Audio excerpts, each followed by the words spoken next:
नमस्कार छात्रों। आज हम रेलवे परीक्षा के लिए एक बहुत ही महत्वपूर्ण टॉपिक भारत के प्रमुख राष्ट्रीय उद्यान पढ़ने जा रहे हैं। देखिए, आरआरबी, एनटीपीसी, ग्रुप डी और एएलपी में इससे सीधे प्रश्न आते हैं, तो बिल्कुल ध्यान से सुनिएगा। तो चलिए सबसे पहले उत्तर से शुरू करते हैं। पहला है उत्तराखंड का जिम कॉर्बेट।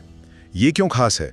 क्योंकि ये भारत का सबसे पहला नेशनल पार्क है और ये सवाल मैं बता रहा हूं परीक्षा में बार बार आता है। दूसरा, जम्मू कश्मीर का दाचीगाम नेशनल पार्क। ये कश्मीरी हंगुल, जो एक तरह का कश्मीरी हिरण है, उसके लिए प्रसिद्ध है। तीसरा है लद्दाख में हेमिस। याद रखिएगा, ये क्षेत्रफल के हिसाब से भारत का सबसे बड़ा राष्ट्रीय उद्यान है। अब आते हैं राजस्थान। यहाँ चौथा है रणथंबोर, जो एक बड़ा टाइगर रिजर्व है और यहाँ एक ऐतिहासिक किला भी है। और राजस्थान में ही पांचवा है केवलादेव घाना, जो एक मशहूर पक्षी अभयारण्य है जहाँ प्रवासी पक्षी आते हैं।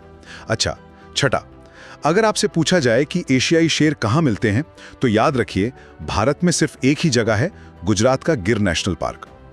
अब मध्य प्रदेश में सातवां है कान्हा नेशनल पार्क, जो बारहसिंगा के संरक्षण के लिए जाना जाता है।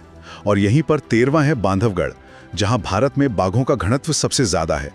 दक्षिण की ओर चलें तो कर्नाटक में 8वां है बांदीपुर, जो नीलगिरी बायोस्फीयर रिजर्व का हिस्सा है। 9वां केरल का पेरियार, जो एक हाथी अभयारण्य भी है और टाइगर रिजर्व भी। और 15वां तमिलनाडु का मुदुमलाई, जो नीलगिरी की सुंदर पहाड़ियों में है। अब देखिए, असम के 2 पार्क बहुत इंपॉर्टेंट हैं। 10वां काजीरंगा, जो एक सींग वाले गैंडे के लिए वर्ल्ड फेमस है। और 11वां है मानस, जो टाइगर, हाथी और बायोस्फीयर तीनों रिजर्व हैं। 12वां है पश्चिम बंगाल का सुंदरबन, जो अपने मैंग्रोव जंगलों और रॉयल बंगाल टाइगर के लिए जाना जाता है।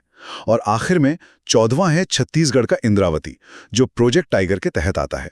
तो ये जो 15 पार्क और इनकी खासियतें हैं, इन्हें अच्छे से याद कर लीजिए, क्योंकि इनसे सवाल निश्चित रूप से आते हैं